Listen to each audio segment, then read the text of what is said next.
இந்த ஆப்பிள் தூங்கிட்டு அப்படியே கண்ணு முடிக்குது.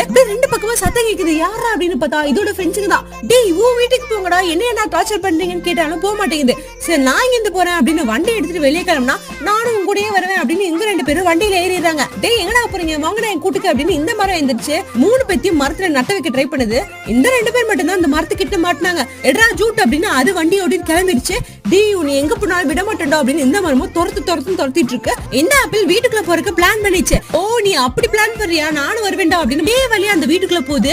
ஆனா சைஸ் தாங்காம அந்த குள்ள வெடிச்சிருது. நடுவுலயே அந்த மரமும் மாட்டிக்குது. இது சொர்றன்னு பறந்து போன ஆப்பிள் டக்குன்னு ஓவனுக்குள்ள போய் விழுந்துருது. அந்த மரத்துல தெரிச்சு விழுந்த ஃப்ரெண்ட்ஸுகளும் பக்கத்து டே இவன் ஏதோ நம்ம கிட்ட சொல்றான் படுறோம் அப்படின்னு அந்த ஆப்பிள் நீ காப்பாத்திக்கடா அப்படின்னு கதறி இருக்கு.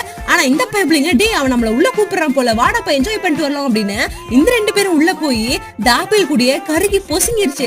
எந்த மாதிரி என்ன சொன்னாலும் புரிஞ்சுக்காத முட்டா பையலுக்கு உங்க ஃப்ரெண்ட்ஸ் ஒரு ஹார்ட் அடி விடுவாங்க.